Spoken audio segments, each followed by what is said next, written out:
ვიცი რომ იცი, არსებობს ქარიშხლები, რომლებიც რამდენიმე დღე გრძელდება. ასევე არსებობს მიწისძვრებიც, რომლებიც მთელ ქალაქს ანგრევს.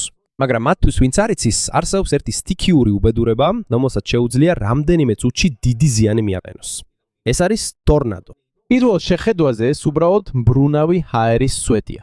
მაგრამ როცა ის ძლიერდება, შეუძლია დიდი ხეები ამოძირკოს, მანქანები ასწიოს და სახლები დაანგრიოს. ტორნადოების უმეტესობა არც ისე დიდია. ბევრი სწრაფია, სწრაფად ქრება და ვიწრო ზოლში გადაადგილდება. მაგრამ 2013 წლის 31 მაისს უცნაური ტორნადო წარმოიქმნა ელ-რენოს ქალაქთან ახლოს, ოკლაჰომაში, ამერიკაში.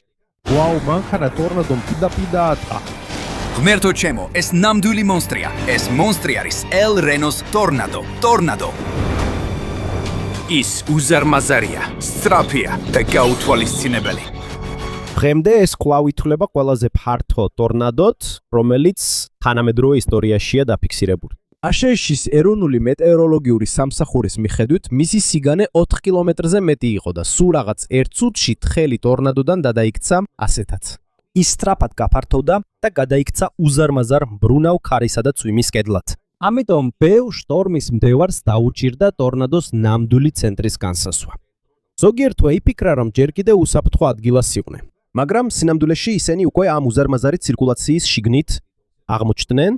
კიდევ ერთი მიზეზი, რის გამოც ელ-რენოს ტორნადო გამორჩეული იყო, მისი ქარის ძალა გახდათ. მობილური დოპლერის რადარის გამოყენებით მეტეოროლოგებმა ტორნადოს ზოგიერთ ნაწილში თითქმის 500 კმ/სთ ქარის სიჩქარე დააფიქსირეს. ეს არის ერთ-ერთი ყველაზე მაღალი ქარის სიჩქარე, რაც ტორნადოზე დაფიქსირებული. მაგრამ ამასთან ერთად მეცნიერებმა აქედან მნიშვნელოვანი ინფორმაცია მიიღეს. ეს მაინც დიდი ტრაგედია იყო. 3 ცნობილი ქარიშხალზე მონადირე დაიღუპა, როცა ისინი ცდილობდნენ გაეკულიათ ეს უჩვეულო ტორნადო. მათი მიზანი იყო გაეგოთ, როგორ წარმოიქმნება ასეთი ძლიერი ტორნადოები, რათა გაუმჯობესდეს გამაფრთხილებელი სისტემები და მომავალში მეტი სიცოცხლე გადარჩეს. მაგრამ რატომ მოხდა ეს ყველაფერი ოკლაჰომა? ოკლაჰომის შტატი იმ ტერიტორიას ეკუთვნის, რომელსაც ტორნადოს ხეობა ეწოდება. ეს არის რეგიონი ცენტრალურ ამერიკაში, სადაც ხშირად იკვეთება სხვადასხვა ტიპის ქარი. სამხრეთიდან ამოდის თბილი და ტენიანი ჰაერი მექსიკის ყურედან. ჩრდილოეთიდან კი ჩამოდის ცივი და მშრალი ჰაერი კანადიდან. ამასობაში დასავლეთიდან შემოდის მშრალი ჰაერი უდაბნოებიდან და მთებიდან. როცა ეს ჰაერის მასები ერთმანეთს ერწყმის, ატმოსფერო ძალიან არასტაბილური ხდება. თითქოს დიდი მანქანაა, რომელიც ნელ-ნელა აგროვებს ენერგიას. ეხლა როცა ეს უკვე იცი, დავამატებ, რომ ამან სიტუაცია კიდევ უფრო სახიფათო გახადა. რადგან ჯერ კიდევ 2 კვირაც არ იყო გასული ელ-რენოს ტორნადომდე, კიდევ ერთი ძალიან ძლიერი EF5 ტორნადო დაატყდა ქალაქ მუს, ოკლაჰომაში. ამიტომ იმ დღეს მეტეოროლოგები კიდევ უფრო ფხიზლად იყვნენ, რადგან იცოდნენ, რომ კიდევ ერთი დამანგრეველი ქარიშხლის წარმოქმნა იყო შესაძლებელი. ეხლა როცა მიწა მზის გამო თბება, მასზე არსებული ჰაერიც თბება. როდესაც ჰაერი უფრო თბილია, ის უფრო მსუბუქი ხდება და ამიტომ სწრაფად ადის ზევით ატმოსფეროში. როდესაც ბევრი ენერგია გროვდება ამ თბილ ჰაერში, უფრო დიდი შანსია, რომ წარმოიქმნას ძალიან ძლიერი ელჭექიანი ქარიშხალი. მეტეოროლოგები ამ ენერგიას CAPES, ანუ კონვექტურად ხელმისაწვდომ პოტენციურ ენერგიას უწოდებენ. მარტივი ახსნით, ეს არის საზომი იმისა, თუ რამდენად ძლიერია ძალა, რომელიც თბილ ჰაერს ზევით უბიძგებს. ელ-რენოს ტორნადოს დღეს ოკლაჰომაში CAPE ძალიან მაღალი იყო. ეს ნიშნავს, რომ ძალიან დიდი ენერგია ელოდება გააქტიურებას. ამასთან ერთად, ჩრდილო-დასავლეთიდან ცივი ფრონტი ჩამოდიოდა, ხოლო დასავლეთიდან მშრალი ხაზიც შემოდიოდა. როდესაც ისინი შეხვდნენ ერთმანეთს, ცხელი და ტენიანი ჰაერი სწრაფად აიწია ზემოთ. მაგრამ ეს ჯერ კიდევ საკმარისი არ იყო ტორნადოს შესაქმნელად. ყველაზე მნიშვნელოვანი კომპონენტია ეგრეთ წოდებული ქარის წანაცვლება. ეს არის ქარის სიჩქარისა და მიმართულების ცვლილება ატმოსფეროში მაღლა ასვისეს. როდესაც ძლიერი აღმავალი ჰაერი სხვადასხვა სიმაღლეზე მბრუნავ ჰაერის ნაკადს ეჯახება, მთელი ჭექაქუხილის ღრუბელი იწყებს ბრუნვას. აქ ხალიბდება ეგრეთოლებული სუპერუჯრედი. სუპერუჯრედი კი ჭექაქუხილის ყველაზე საშიში ტიპია, რადგან მას აქვს უზარმაზარი მბრუნავი ნაწილი, რომელსაც მესოციკლონი ეწოდება. ეს არის ქარიშხლის მანქანა, როცა ის განაგრძობს ბრუნვას და ქვემოდან თბილ ჰაერს ისუტავს, კიდევ უფრო ძლიერდება. როდესაც მბრუნავი ჰაერი საბოლოოდ ღრუბლიდან მიწამდე ჩამოდის, მაშინ წარმოიქმნება ტორნადო. და 2013 წლის 21 მაისის შუა დღეს ეს ყველა კომპონენტი ერთ ადგილას შეიკრიბა. სულ რამდენიმე წუთში დაიბადა ერთ-ერთი ყველაზე დიდი და საშიში ტორნადო, რომელიც თანამედროვე სამყაროს უნახავს. მაგრამ მოიცადეთ, ცოტა ხნით შევაჩერებ. სანამ განვაგრძობთ საუბარს, გთხოვთ დაალაიქოთ ეს ვიდეო და დამოიწეროთ არხი. ეს ჩვენთვის, კონტენტ კრეატორებისთვის დიდი დახმარება. მადლობთ. ეხლა კი დავბრუნდეთ თემაზე. 2013 წლის 31 მაისის საღამოსკენ ოკლაჰომაში მდგომარეობა კიდევ უფრო მძიმდებოდა. რადარზე აშკარად ჩანს, რომ უზარმაზარი სუპერუჯრედი ყალიბდება, მაგრამ მეტეოროლოგების თქმით, ეს ჩვეულებრივი ჭექაქუხილი არ არის. ეს არის ეგრეთ ომეგა HP, ანუ მაღალი ნალექიანობის სუპერუჯრედი. ასეთი ტიპის ქარიშხალში ძალიან ბევრი წვიმა და სეთხოა, რომლებიც ძლიერ ქართან ერთად ბრუნოს. ამიტომ ფითონ ტორნადოს სქელი წვიმით არის დაფარული. მარტივად რო ვთქვათ, შეიძლება ძალიან ახლოს იყო ტორნადოსთან ისე რომ ვერ ხედა. ეს ერთ-ერთი მიზეზია, რატომაც HP სუპერუჯრედი ძალიან საშიშია. განსხვავებით ჩვეულებრივი ტორნადოსგან, რომის funnel cloud-იც აშკარად ჩანს, ასეთი ტიპის ქარიშხალში ტორნადო თითქმის წვიმისა და სქელი ღრუბლების უკან არის დამალული.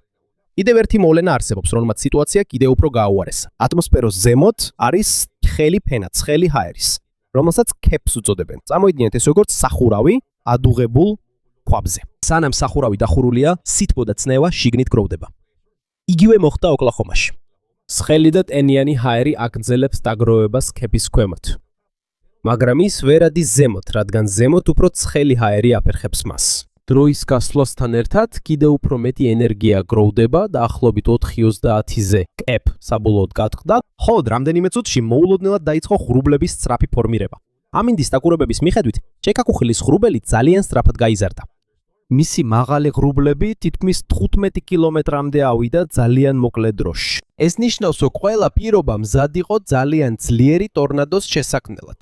საღამოს დაახლოებით 5:25-ზე პირველი ტორნადო დაარტყა იმავე სუპერუჯრედიდან. მაგრამ ეს ჯერ კიდევ ყველაზე საშიში არ იყო.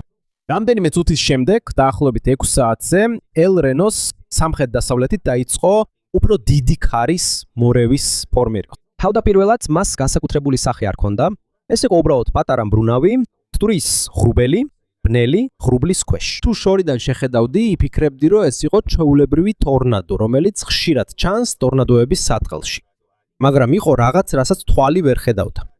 სანამ ტორნადო ჯერ კიდევ პატარა იყო მიწის ზედაპირზე, მის შიგნით რაღაც უჩვეულო ხდებოდა. დოქტორ იანა ჰაუზერისა და დოქტორ ჰოვარდ ბლუსტეინის კვლევის მიხედვით, რომლებმაც იმ დღეს სწრაფი მობილური კვლევითი რადარი გამოიყენეს, მათი მონაცემები განსხვავდებოდა იმაზე, რასაც მეტეოროლოგები დიდი ხანია მიიჩნევდნენ. ბევრი წლის განმავლობაში გავრცელებული წმენა იყო, რომ ტორნადოს ბრუნვა იწყებოდა ღრუბლის ზედა ნაწილში, სანამ ნელ-ნელა არ ჩამოდიოდა მიწამდე. მაგრამ ელ-რენოში, როგორც ჩანს, საპირისპირო ხდება. მათი რადარის მონაცემების მიხედვით, ბრუნვა უფრო ძლიერია მიწასთან ახლოს, მაშინ როცა ღრუბლის ზედა ნაწილში ბრუნვა ჯერ კიდევ კარგად ორგანიზებული არ არის. ეს მიუთითებს იმაზე, რომ ყველაზე ძლიერი ბრუნვა შეიძლება ქვემოდან დაიწყოს, სანამ საბოლოოდ დაუკავშირდებოდა ქარიშხლის ზედა ნაწილში მბრუნავ ნაწილს. ეს ამოჩენა მნიშვნელოვანია. თუ ეს პროცესი მართალია ზოგიერთ ტორნადოზე, ეს ნიშნავს, რომ შეიძლება უკვე არსებობდეს საშიში მბრუნავი ქარი მიწაზე. მაშინაც კი, როცა ცაში ჯერ კიდევ არ ჩანს კაფიოდ ფორმირებული funnel cloud. და თუ მხოლოდ დიდი ფანელის გამოჩენას დაველოდებით, სანამ გაფრთხილებას გავცემთ, შეიძლება უკვე გვიან იყოს. სანამ მეცნიერები ამ უჩვეულო ქარიშხლის ქცევას სწავლობენ, ტორნადო კი განაგრძობს ზრდას. მხოლოდ რამდენიმე წუთში ის აღარ გავს ჩვეულებრივ ვიწრო ბუხავის. ნელ-ნელა გადაიქცა უზარმაზარ მბრუნავ ჰაერის კედლად. ამას wedge tornado ეწოდება. wedge tornado არის ტორნადო, რომელიც უფრო ფართოა ვიდრე მისი ხიბული გვირაბის სიმაღლეა, მაგრამ ელ-რენოში თითქმის ვეღარ ჩანს ეს გვირაბი. ბრუნავი ღრუბლისა და წვიმის სიგანე იმდენად დიდია, რომ ეს უბრალოდ შავი კედელივით გამოიყურება, რომელიც ნელ-ნელა მიიწევს წინ. ადამიანებისთვის, რომლებიც ქარიშხლის აღმოსავლეთ მხარეს არიან, ეს ტორნადოს არ გავს. ეს უბრალოდ ძალიან ბნელ ღრუბლად გამოიყურება, რომელიც ახლოვდება. და სწორედ ამიტომ მისი ამოცნობა ძალიან რთულია. როდესაც ის ზრდას აგრძელებს, რადარმა დაადასტურა, რომ მისი მბრუნავი ქარის სიგანე დაახლოებით 4.2 კილომეტრს აღწევს. ეროვნული მეტეოროლოგიური სამსახურის მიხედვით, ეს არის ყველაზე ფართო ტორნადო, რომელიც ოფიციალურად დაფიქსირდა თანამედროვე ისტორიაში. მან გადააჭარბა წინა რეკორდს, რომელიც ჰალამში, ნებრასკაში იყო დაფიქსირებული. ეს 2004 წელს მოხდა. იმ მომენტში უკვე ნათელი იყო, რომ ეს აღარ იყო ჩვეულებრივი ტორნადო. ეს იყო უნიკალური მოვლენა, რომელსაც ექსპერტები დღემდე სწავლობენ. იმისათვის, რომ უკეთ გავიგოთ, როგორ ყალიბდება მსოფლიოში ყველაზე ძლიერი ტორნადოები, მაგრამ ამით ანთავრდება ელ-რენოს ტორნადოს განსაკუთრებული თვისებები. მისი უზარმაზარი ზომა მხოლოდ ისტორიის ერთი ნაწილია. უფრო საშიშია ის, რაც თავად ტორნადოს შიგნით ხდება. ჩვეულებრივ ტორნადოში მხოლოდ ერთი მთავარი მბრუნავი საჰაერო სვეტია. მაგრამ ეროვნული მეტეოროლოგიური სამსახურის რადარის დაკულებებისა და ქარეშხლის შემსწავლელი კვლევითი ჯგუფების მიხედვით, ელ რენო მრავალმორევიანი ტორნადო გახდა. ეს ნიშნავს, რომ უზარმაზარი ტორნადოს შიგნით კიდევ უფრო პატარა ტორნადოები ბრუნავენ მემთავარი ცენტრის გარშემო. ეს გავს დიდ მბრუნავ ბორბალს, რომლის შიგნითაც კიდევ უფრო პატარა ბორბლები ბრუნავენ. და სწორედ ამ პატარა მორევებშია ყველაზე ძლიერი ქარები. ეს უფრო ადვილად გასაგებია, თუ წარმოიდგენ ფიგურულ მოციგურავეს.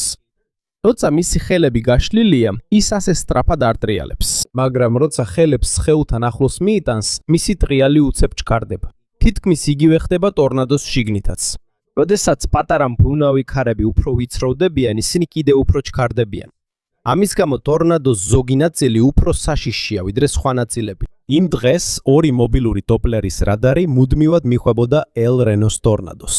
ერთ-ერთი იყო არვინ პოლო ტივი, ხოლო მეორე იყო დოპლერი ბორბლებზე, რომელიც ასევე ცნობილია როგორც DOW.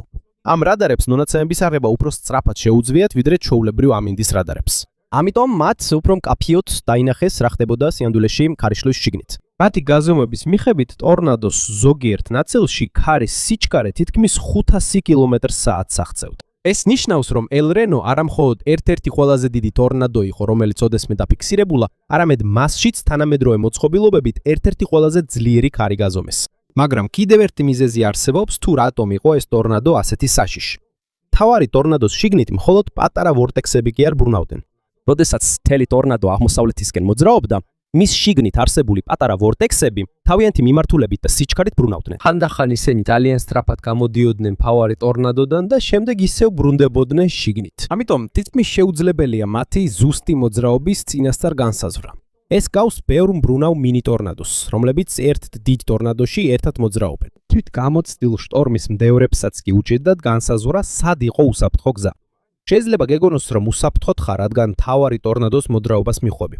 მაგრამ სულ რამდენიმე წამში შეიძლება პატარა მორევი მოულოდნელად შეიცვალოს მიმართულება და სწრაფად მოგიახლოდეს. ეს ერთ-ერთი მიზეზია, რის გამოც ელ რენოს ტორნადო ძალიან საშიში გახდა მათთვის, ვინც მას ადევნებდა თვალს. და უცნაური მოვლენები ამით ამთავრდება. მაშინ, როცა მთავარი ტორნადო აგრძელებდა მოძრაობას, მის აღმოსავლეთ ნაწილში კიდევ ერთი ცალკე ტორნადო წარმოიქმნა. ამას სატელიტურ ტორნადოს უწოდებენ.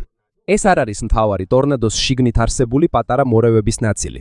ეს სრულიად დამოუკიდებელი ტორნადოა, რომელიც ერთდროულად მოძრაობს უფრო დიდ ტორნადოსთან ერთად. რაც კიდევ უფრო უცნაურია, ის საპირისპირო მიმართულებით ბრუნავს. ჩრდილოეთ ნახევარსფეროში ტორნადოების უმეტესობა საათის ისრის საწინააღმდეგოდ ბრუნავს. მაგრამ მეტეოროლოგების თქმით, ეს სატელიტური ტორნადო საათის ისრის მიმართულებით ბრუნავს. ეს ძალიან იშვიათი მოვლენაა. ჩვეულებრივ ესეთი ტიპის ტორნადო სუსტია და სწრაფად ქრება, მაგრამ ელ რენოში სატელიტური ტორნადო ძლიერიც იყო. და დაახლოებით 15 წუთი გაგრძელდა, როცა ოკლაჰომას გადიოდა. ერთ მხარეს იყო ძალიან დიდი მთავარი ტორნადო, ხოლო მეორე მხარეს კიდევ ერთი მბრუნავი სატელიტური ტორნადო. ისინი ერთად მოძრაობდნენ, როცა ქარის მიმართულება და სიჩქარე გარშემო მუდმივად იცვლებოდა. ვინც მათ გზაზე აღმოჩნდებოდა, თითქმის შეუძლებელი იყო გამოეცნო, საიდან მოდიოდა შემდეგი საფრთხე. და როცა ორი ტორნადო ძლიერდებოდა, მათ გზის შუაგულში აღმოჩნდნენ შტორმის მდევრები, რომლებიც უკვე რამდენიმე საათია ამ უჩვეულო ქარიშხალს ადევნებენ თვალს. სანამ ადამიანების უმეტესობა ცდილობდა ელ რენოს ტორნადოსგან სწრაფად მოშორებას, ერთი ჯგუფი კი სპეციალურად მის მიმართულებას მიხვებოდა. მაგრამ ისინი მძაფრი გამოცდილების საძებნელად ნელად არ იყვნენ. პირველ რიგში უნდათ კარგი ვიდეოს გადაღება. მათ უფრო მნიშვნელოვანი მისია ჰქონდათ. ამ ჯგუფის ლიდერი იყო ტიმ სამარასი, ამერიკაში ერთ-ერთი ყველაზე პატივსაცემი შტორმის მკვლევარი. ტიმი უბრალოდ შტორმის მდევარი არისო, ის იყო ინჟინერი, გამომგონებელი და მეცნიერი, რომელიც მრავალი წელია ტორნადოების წარმოშობას სწავლობს. მისი მიზანი არ იყო უბრალოდ შტორმის დევნა, არამედ მისი გაგება, რათა მომავალში უფრო უსაფრთხო შენობები აშენდეს და ტორნადოს გაფრთხილებები გაუმჯობესდეს. მრავალი წლის განმავლობაში ტიმმა შექმნა სპეციალური მოწყობილობა, რომელსაც მან კუს ზონდი უწოდა. ეს არის ძიმე და გამძლე ინსტრუმენტი, რომელიც პირდაპირ ტორნადოს გზაზე თავსდება.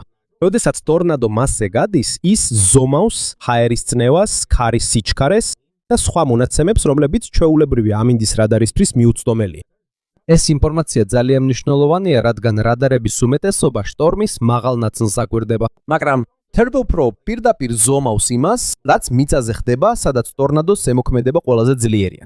ელ-რენომ დეთ-იმმა უკვე რამდენჯერმე წარმატებით გამოიყენა თავისი აღჭურვილობა სხვადასხვა ძლიერ ტორნადოში. ამიტომაც ის ცნობილია როგორც ერთ-ერთი ყველაზე ფრთხილი და საუკეთესო შტორმის მკვლევარი ამერიკაში. ის არ არის ცნობილი ქარიშხალთან დაუფიქრებელი მიახლოებით. მისი ყოველი ნაბიჯი გააზრებულია. ის აკვირდება რადარს, ქარის მიმართულებას, ქარიშხლის მოძრაობას და სხვადასხვა ამინდის მოდელს. სანამ გადაწყვეტს, სად განათავსოს თავისი გუნდი. 2013 წლის 31 მაისს მან უხელმძღვანელა კვლევით ჯგუფ Twistex, ანუ ტაქტიკური ინსტრუმენტული მიმუშების აღების ექსპერიმენტს ტორნადოში. მან მანქანაში თან ყავდა თავისი 24 წლის შვილი, პაულ სამარასი და ვეტერანი მეტეოროლოგი კარლ იანგი. სინამდვილეში ელ-რენო არ იყო მათი თავდაპირველი სამიზნე იმ დღეს. თავდაპირველად მათ გეგმაში ჰქონდათ შეესწავლათ უცნაური ტიპის ელვა, რომელიც წარმოიქმნება მაღალი ჭექა ქუხილის დროს.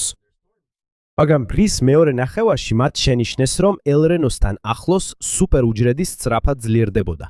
დადარისა და ატმოსფერული პირობების მიხედვით მათ დაინახეს, რომ დიდი ალბათობა იყო, წარმოქმნილიყო ძალიან ძლიერი ტორნადო. ამის გამო მათ გადაწყვიტეს შეეცვალათ გეგმა. მათი მიზანი იყო ერთ-ერთი ზონდი ტორნადოს გზაზე დაედგათ, რათა მიიღოთ მონაცემები, რომლებიც აქამდე არასდროს დაფიქსირებულა. ისინი იმედოვნებდნენ, რომ ეს ინფორმაცია ინჟინრებს დაეხმარებოდა უფრო გამძლე სახლების აშენებაში და მეტეოროლოგებსაც დაეხმარებოდა საზოგადოებისთვის გაფრთხილების უფრო სწრაფად მიწოდებაში. როდესაც ისინი ტორნადოს უახლოვდებოდნენ, მათ წინ კიდევ ერთი შტორმის მდევარი იყო. დენ რობინსონიც იმავე გზაზე მართავდა მანქანას, როდესაც შტორმის მოძრაობას აკვირდებოდა.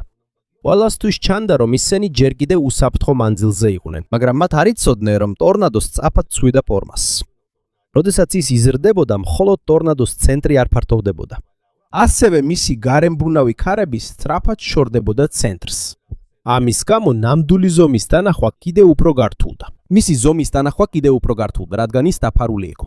ადამიანის თვალისთვის თითქოს უბრალოდ წვიმა აირგვლივ. მაგრამ რადარის მიხედვით წვიმის ის ნაწილი უკვე ეკუთვნოდა ტორნადოს უზარმაზარ მბრუნავ ქარს. ეს ნიშნავს, რომ როცა ისინი ფიქრობდნენ, რომ ჯერ კიდევ შტორმის გვერდით იყვნენ, ნელ-ნელა უკვე ყველაზე საშიშ ნაწილში შედიოდნენ. ქარიშხლის მდევრები დიდი ხანია იყენებენ ეგრეთ წოდებული inflow notch, როგორც უსაფრთხო მარშრუტის ნიშანს ტორნადოს გარშემო. ეს ის ნაწილია, სადაც თბილი ჰაერი ქარიშხალში შედის.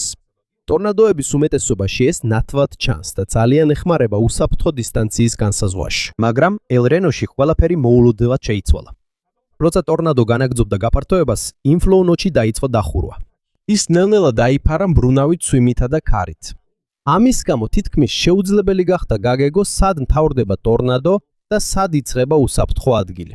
ინციდენტის შესახებ მოხსენებების მიხედვით, ეს ასევე შენიშნა ტიმ სამარასმა. რადიოკავშირისას მან თქვა, რომ მათ ადგილას ცვიმა არ იყო, მიუხედავად იმისა, რომ ისინი უკვე უდაყოფილიყვნენ ძლიერი ქარიშხლის შუაგულში. ვეტერანი შტორმის მკვლევარისთვის ეს იყო ნათელი სიგნალი, რომ რაღაც უჩვეულო ხდებოდა. ისინი არ იყვნენ ქარიშხლის უსაფრთხო ნაწილში. ისინი უკვე სწრაფად გაფართოებადი ტორნადოს მიმართულებით მიდიოდნენ. ამის შემდეგ მოხდა მოულოდნელი რამ. იმის ნაცვლად, რომ გაეგრძელებინა მოძრაობა იმ მიმართულებით, რასაც შტორმის მდევრების უმეტესობა ელოდა, ტორნადო მოულოდნელად შეცვალა თავისი მოძრაობის მიმართულება. ამასთან ერთად მის სამხრეთ ნაწილში მბრუნავი ქარი კიდევ უფრო გაფართოვდა. დენ რობინსონმა, რომელიც Twistex-ის წინ იყო, მაშინვე შეამჩნია საფრთხე და შეძლო თავის დაღწევა. მაგრამ ეროვნული მეტეოროლოგიური სამსახურის რეკონსტრუქციისა და მანქანების GPS ჩანაწერების მიხედვით, მათ შორის მხოლოდ დაახლოებით 20-დან 30 წამამდე იყო დაშორება. ქეულებრივ მგზავრობაში ასეთი ინტერვალი თითქმის არაფერია. მაგრამ იმ დღეს ეს იყო სიცოცხლესა და სიკვდილს შორის არსებული ზღვარი. როდესაც Twistex-ის მანქანა როიტერის გზაზე რადიოს გზასთან ახლოს გადიოდა, უეცრად ძალიან ძლიერი ქვესუბორტექსი გამოეყო მთავარ ტორნადოს და პირდაპირ მათ ადგილას გაიარა. ინციდენტის შემდეგ რადარის ანალიზის მიხედვით ტორნადოს იმ ნაწილში ქარის სიჩქარე სავარაუდოდ 320 კილომეტრზე მეტს აღწევდა საათში. ეს ძალა საკმარისი იყო იმისთვის, რომ მათი Chevrolet Cobalt აეწია და 100 მეტრზე გადაეკთო. როდესაც სამაშველო ჯგუფებმა მანქანა იპოვეს, თითქმის შეუძლებელი იყო მისი ამოცნობა. იქ დასრულდა ტიმ სამარასის, პოლ სამარასის და კარლ იანგის მისია. თუმცა მათი მრავალწლიანი კვლევები და დატოვებული მონაცემები მეტეოროლოგების მიერ დღემდე გამოიყენება, რათა უკეთ გაიგონ მსოფლიოს ყველაზე საშიში ტორნადოების ქცევა და მომავალში მეტი სიცოცხლის გადარჩენაში დაეხმარონ. ელ-რენოში მოხდარი ტრაგედია დიდი გაფრთხილება გახდა მთელი შტორმის ნდევრების საზოგადოებისთვის. პირველად ისტორიაში ცნობილი შტორმის მკვლევარები დაიღუპნენ მაშინ, როცა პირდაპირ ტორნადოს იკვლევდნენ. მრავალმა იფიქრა, რომ თიმ სამარასი, რომელიც ცნობილია სიფრთხილითა და კარგი დადებებით, ვერც მან შეძლო გადარჩენა. ეს ნიშნავს, რომ არავის შეუძლია ესეთი ტიპის ქარიშხალი შეაფასოს უნიშნაოდ. და არა მხოლოდ Twistexis ჯგუფი იყო მსხვერპლის ზღვარზე. ინციდენტის შემდეგ გავრცელებული ცნობების მიხედვით კიდევ ერთი ძლიერი ქვესუბორტექსი დაეჯახა The Weather Channel-ის ეკიპაჟის მანქანას, რომელსაც Mike Bettesi ხელმძღვანელობდა. ფარმა მათი SUV ასწია და 100 მეტრით გადააგდო, სანამ საბოლოოდ ერთ მინდოში არ დაჭერდა. სასწაულებრივად გადაურჩა მთელი ჯგუფი, მიუხედავად იმისა, რომ სხვადასხვა სახის დაზიანებები მიიღეს. კიდევ ერთი შტორმის ნდევარი იყო რიჩარდ ჰენდერსონი. ის ცოტა ხმით გაჩერდა, რათა ტორნადოს ფოტო გადაეხო. და ეს ფოტო თავის მეგობარსაც გაუგზავნა. რამდენიმე წუთში ტორნადო მასაც დაეწია და ვეღარ გადარჩა. მთლიანობაში ელ-რენოს ტორნადოს 8 ადამიანი ემსხვერპლა. ყველა ისინი ტრაგედიის დროს მანქანებში იმყოფებოდნენ. კატასტროფის შემდეგ კიდევ ერთი კითხვა გახდა მეტეოროლოგების დისკუსიის ციის ცენტრში. რამდენად ძლიერი იყო ელ-რენოს ტორნადო? ამერიკაში უმეტესად გამოიყენება გაუმჯობესებული ფუჯიტას სკალა, რომელიც უფრო ცნობილია როგორც EF სკალა. ტორნადოს ძალის გასაზომად მას 6 დონე აქვს. იწყება EF0-დან, რომელიც ყველაზე სუსტია და მინიმალურ ზიანს აკენებს. ხოლო უმაღლესი დონეა EF5. უმაღლესი დონე შეიძლება გამოიწვიოს თითქმის სრული განადგურება მტკიცე შენობებისაც კი. მაგრამ არსებობს ერთი მნიშვნელოვანი რამ, რაც ბევრმა არ იცის. EF სკალა პირდაპირ არ ზომავს ქარის სიჩქარეს. მისი მთავარი კრიტერიუმი არის ზიანი, რომელიც ტორნადომ დატოვა. მაგალითად, თუ ტორნადომ გაანადგურა იცე სახლები, ამოძირკვა ხეები და დააზიანა შენობების საძირკვლებიც კი, მისი შეფასება უფრო მაღალი იქნება. თუ მხოლოდ რამდენიმე ნაგებობა დაზიანდა, ოფიციალური შეფასებაც დაბალი იქნება, მიუხედავად იმისა, რამდენად ძლიერი იყო ქარი. სწორედ ამით გამოირჩეოდა ელ-რენოს ტორნადო. მიუხედავად იმისა, რომ მობილურმა დოპლერის რადარებმა ქარის სიჩქარე დაახლოებით 466-დან 500 კილომეტრამდე საათში დააფიქსირეს, ტორნადოს უმეტესად მინდვრები და ღია ადგილები შეხვდა.